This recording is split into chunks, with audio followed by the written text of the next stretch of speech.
Hi everyone, I'm Clark Wolf filling in for Tim Cash, and this is the IMDb show. Please welcome our fabulous guest. Linda Hamilton is here. Linda, hi. Hi. Thank you so much for joining us today. I am thrilled to be talking to you. I am a lifelong admirer of your work, and this project is very exciting. It's for me and lots of fans everywhere. And me too. Oh, the good. end of a long haul, so yeah. Well, looking forward to just sort of putting it to rest for a little while. And I haven't seen it yet, so I will be seeing it within the week or 2 weeks. And well, you're great in it. Looking forward to it. The movie is excellent, and I would love to ask you. So the end of a long haul is kind of a great setup because the first Terminator, 1984, and here we are and then in 1991, Terminator 2, and now here we are with Dark Fate. So that's 35 years of Sarah Connor, and I was curious: does she stay with you? Did she stay with you over the course of that time, or is it sort of like rediscovering her every time you're back on set in this role? Definitely rediscovering each time. She lived a little longer after the first one. She sort of lived within me for quite some time. There was a lot of sort of recovery, which sounds silly, but I was a young actress and there was just so much loss and grief and death, and Sarah Connor loses everybody in that film. And it was interesting because after that one, 35 years ago, the Terminator haunted my dreams for another couple of months. I would dream that I was at my parents' house and then see the Terminator walk by. So it did, I think you, as an actress, one has to learn to protect oneself from, all the grief and the loss, and the things that we're acting out can sometimes linger behind until we get better at our craft. Sure. And then we can just put it away in its proper place. So the first one was harder. Yeah. Second one was just tidy and strong and felt right. Not nearly as vulnerable because Sarah has turned into this fierce fighter. And so that was easier to play and easier to let go at the end of the day.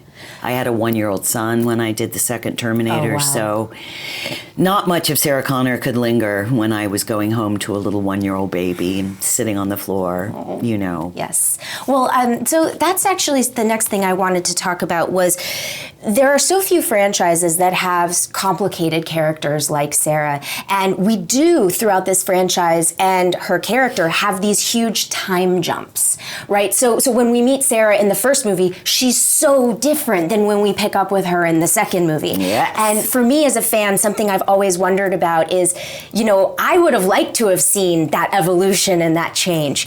You know what I'm saying? Yes. And so for you, a 7-year gap. And everyone wonders how, where, what has her life been? And especially when we see her, she's so different, right? So we're picking up with this movie several years later as well.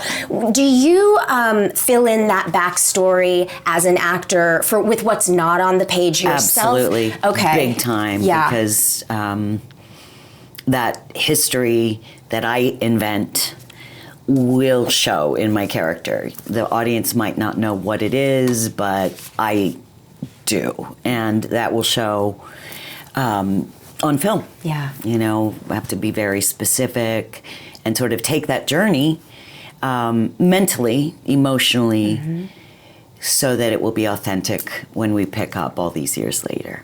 I think that's why she has resonated, honestly, is because it is so authentic. Her grief, her rage, her confusion, her drive.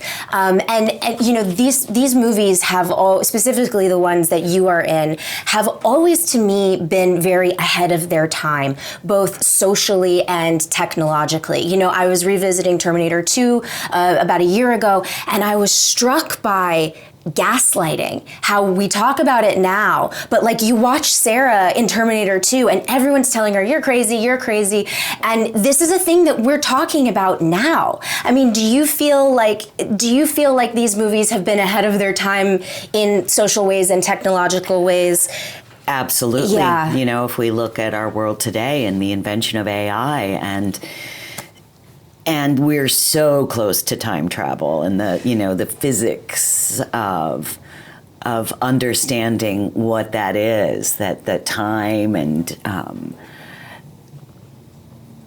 that time is ever changing, and the threat that comes with that when we hand so much over to something other than the flawed human. You know, the sort of arrogance that it's going to be better, but it could signal the beginning of something far more serious and dangerous. Yeah. Well, we touch on, in this movie, in Dark Fate, we touch on automation. You know, it kind of kicks off in a way that is very clever, but also like, yeah, okay, this is, you know, and it's a brilliant way to tie in this story and these concepts into present day. And in Dark Fate, so we're following Danny, and you have a line in the movie that really struck me. And it was, you know, so basically, you know, Sarah's being asked, so why do you care? Why do you care about her? And the line is, because I was her and it sucks. That was like a whoa kind of moment for me as a fan. Would you say that this is essentially the crux of the film or your character in the film? Well, yes, but it goes much deeper than that, too, you know, because Sarah's story hasn't remained unchanged since the last film. But yes, I think that the job of Sarah Connor in this film is to remind people that she was hunted and she prevailed, and yet still, you know, the future has been changed, but the story is the same. It's another AI that's come down to try to, you know, take mankind out. Sure. So it's sort of existing on so many different levels. Well, and speaking of John and his ties to, obviously, his ties to Sarah, his mother, there was much that was made about not only your return and Arnold's return, but Edward Furlong's return. Of course. Did you all shoot anything together for this movie? No, okay, not at all. Okay, that was my guess, no. But okay, I won't say any more about that scene because that scene was something where I was like, how did they? I know. So many moving parts too, and it's great though. It's lovely. Okay, well, it's terrifying also. Okay, so. Technology has, you know, these movies, as we spoke of earlier, are always pushing technology forward. And I think this movie absolutely, you know, follows along with that precedent. When you were back on set for this one, how was it working with this type of technology? Did it feel much different? Did it feel kind of like par for the course? I mean, can you talk a little bit about that? It definitely felt different. Okay. As different as number one was from Judgment Day, where all of a sudden, you know, we would play scenes 5 different times so that they could use the animated sort of rubbery version of the skull breaking open of the T-1000, or then it would be the quick shot for the visual effects against a screen. And so that was a complete new day. I mean, on the first film, we basically had a skeleton head, and that was puppeteered by Stan Winston's guys. I mean, we really didn't have much in the way of special effects. So as different as number one was from number two, this one just took it and ran with it. All kinds of terminology that I didn't know and still don't understand. That's fair. We had to refer to what Tim Miller calls the previs, where they had actually animated a version of our action, so that we truly had to refer to that over and over again as actors, because it's so complex and so difficult to understand where we're going and what the set is, because so many things are going to be laid in afterwards. Right. And we're like, okay, so I'm there, and then I jump over there, and the Rev 9's over here, because there's so little for you to actually see, and you want to be as specific as possible. And understand point A, B, C all the way through. So it was harder to lock down truly the character in each moment, because it was just so huge. Yeah. I can only imagine having to worry about character and emotion and stunts and technology. Absolutely. And safety. You have to be safe when you're being so physical. Yes. Exactly. So it wouldn't be a Terminator movie without incredible action set pieces. But this is a movie that to me felt really heartfelt. The relationship between these three women was very meaningful to me as a fan. And I was curious if there was a scene in particular or something that I know you haven't seen the movie yet, but shooting, you were like, okay, this is something I'm ready for the fans to see. Well, hard to say since I haven't seen it, and I really do my best to not step outside of it and look at it as a fan. Sure. Because I think that's the beginning of the end when you start doing things for fans. However, Mackenzie and Natalia did some work. So on the day, as we worked together, there were many moments where we were also enchanted with each other and we just kept each other going. And not in terms of being competitive, but I mean, I remember standing outside the dam, the turbine hall, with Mackenzie fading away after the whole plane and she just did some work where I just looked at her and I said, how are you doing that? Her mouth trembling, the vulnerability, and as an actress, and there were days throughout the film where they would look at me and say, how are you doing that? And we would look at Natalia and say, how are you doing that? So I can't wait to see their work together. Their final scene, I did not stay around and watch. I know it's going to tear me apart. I know they're both extraordinary, and I've got goosebumps just thinking about what they might have done. That's how much I love them. So I think that's going to be the killer scene. Yeah, I have seen it, and it is meaningful. It is powerful. Such good actresses. Well, the three of you together, we built something. We really did, and it shows. Good. It really, really shows, and it was thrilling for me as a genre fan and as a fan of film in general to watch many generations of women coming together to work together. Yes. Even though they don't like each other all the time necessarily. Right. And so it's not Charlie's Angels, exactly, where we're all on the same page and That's we've got right. each other's backs. There's so much underneath each relationship that makes it sing, I think, if it comes together. Yeah, it's very special. And okay, so speaking of powerful scenes, there is a pretty powerful scene between you and Arnold's character in this movie. There are many, but the first time that you all see each other. Oh, yeah.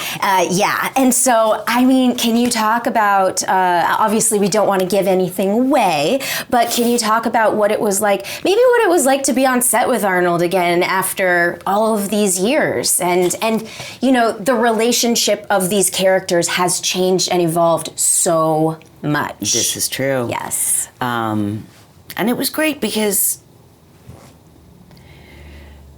as many scenes as Arnold and I have done together,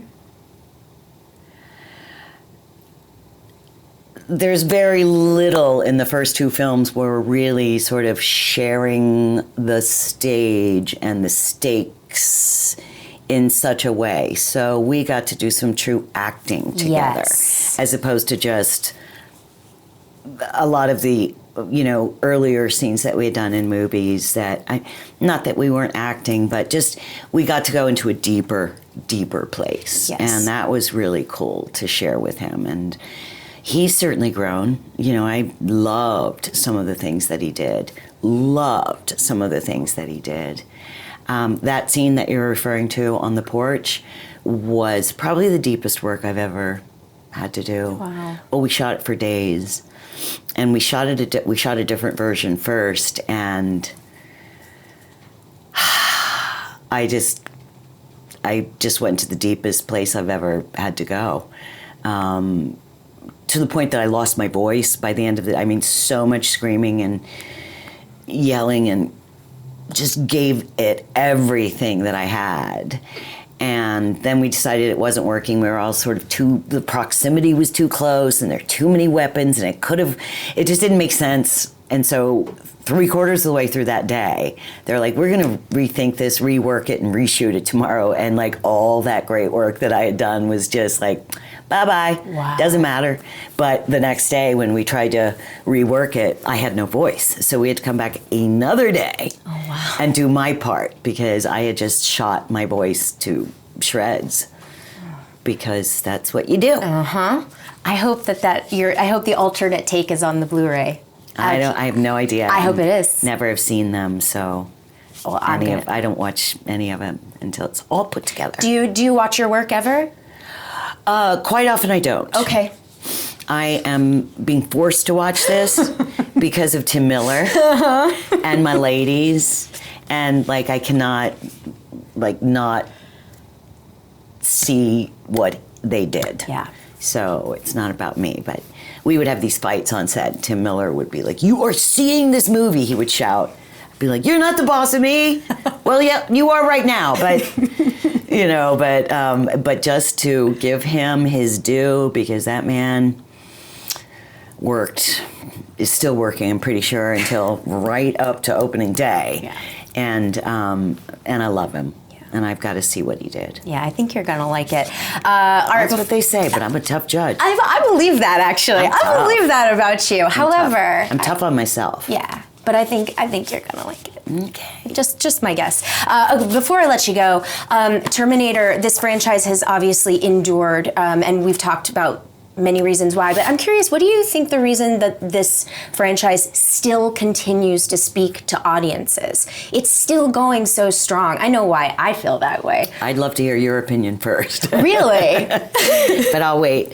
I really didn't know if it was an idea whose time has come and gone. I mean, it was a fantastic concept piece in 1984 when I shot the first one. Time travel, and time existing on so many levels, just the questions. How can he exist in the future when we've killed him in our present time? And, those wonderful questions. But I'm sure those have been explored endlessly in the years to follow in many different projects. But I do believe that the story of a simple woman that's drawn into extraordinary situation and then learning to fill those shoes as the character and to watch that journey, to see the difference between Sarah Connor in 84 and Sarah Connor in 91. And I certainly love, I'm never going to be the actress that just looks the same her entire career and does I love getting in there and doing the surprise, because then suddenly people are like, oh, that's not the Sarah Connor we remember. Mm-hmm. And this time I really was just dead set to create another surprising Sarah Connor. Mm-hmm. I'm not going to try to look like I did then. I'm more than I was then. I dyed my hair white and put the gray in so that people go, oh, that's not your old Sarah Connor. That's your old Sarah Connor. Mm-hmm. I wanted to create that distinction to show people that time has passed and certainly life has marked itself on her face. And those are the things that I love to do as an actor. Sure. I literally suggested, how can we shock people? Maybe she's fat. Mm-hmm. Not to be lazy, but I'm you want to see the same fit fighting machine. I mean, of course, audience, fans will always want to see what they love, mm-hmm. but I'm the one that wants to stick you in the eye with my character. And so we got to do some, different things with her. I was really happy. I'm not sure if it made it into the film, but certainly trying to be not as lean, but just, I'm a fighting machine but it is 27 years later. What are the differences? And she's a heavy drinker and she likes potato chips. And I was like, thank you. That so lets me off the hook. That explains why I don't look like, it's just bring on the potato chips and the vodka. Just to create a real woman. You know what I mean? Is Sarah Connor out doing weapons practice all the time? No, she's a lost soul. She drinks herself to sleep at night. So that gave me a lot of leeway to not just explore the craziness of her, but just to bring so much more to what we saw the last time. I don't even have the excuse of the fate of the world on my shoulders, and I'm vodka-ing and potato chipsing. So for you. Yeah, we gotta live your life. Hopefully all of the fans will be doing potato chips and vodka. I love it. Okay, so let's talk a little bit. Fans are coming back and they're gonna come watch your movie. Let's talk about what you might be watching. Now, I know you are a big reader. Yes. But this is the IMDb show. I know, this is gonna be hard. But you're gonna hate me. No, because this is the thing is, with watching things now, we're watching old and new, and there's so much to discover. So what are you watching right now? Saints games. What is that? Tell us about that. Saints. The Saints. New Orleans Saints. Saints. That is what I live for during football season. I usually wear a little 9 around my neck, but dispensed with that today. I just finished Killing Eve. I know I'm behind. No, but I just finished perfect. Killing Eve and want to see Fleabag, but my son is making me wait until he can watch it with me because he's seen it. But he's like, I have to be with you. So I'm about ready to cheat on my son and just watch it secretly by myself. Well, what is it? What are you liking about Killing Eve? What kept you in it? Well, I love Sandra Oh and the dialogue and the fun of it. I mean, all the characters. It's just wonderfully told and very interesting and edgy. And I really just don't watch. I mean, I'm just making myself an old lady here. I loved Orange is the New Black. Ooh, I loved the fact, and I haven't caught the last season, but I love that for how much great work they gave their women. I just thought all of those characters were fantastic and a firm believer in that kind of work, that ensemble work. I loved Orange is the New Black. All right, and I'm gonna make you give me one more because 3 is our magic number. I know. Saints game doesn't count. I mean, if it were up to me, I'm from Atlanta, the Falcons aren't my team, the Saints are my team. Oh, so, okay. good for you. But I think the Saints games count. oh, that I'm counts. going to make a ruling.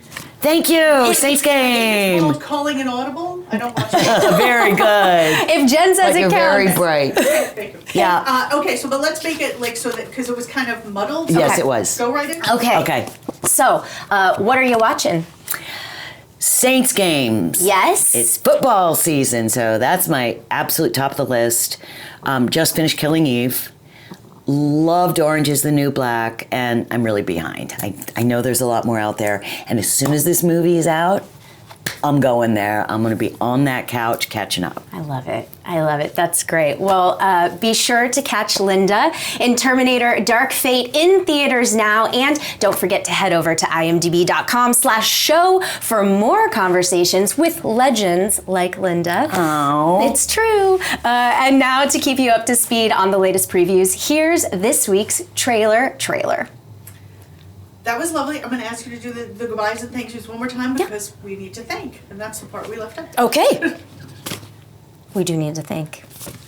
We need to say thank you. Thank you for your time. All right, let's are we just good? pick it up in the middle. Look, you just finished talking about the watch list. Life is good, and there we go. Linda, thank you for being here. Truly, it is, as we said before we started rolling, I am a lifelong fan. And I haven't ruined that for you. No, in fact, you've enhanced it. You've made me love you even Yay! That's unusual. more. No, I find that hard to believe. But truly, thank you for being here. Thank you You're for giving us some of your welcome. time.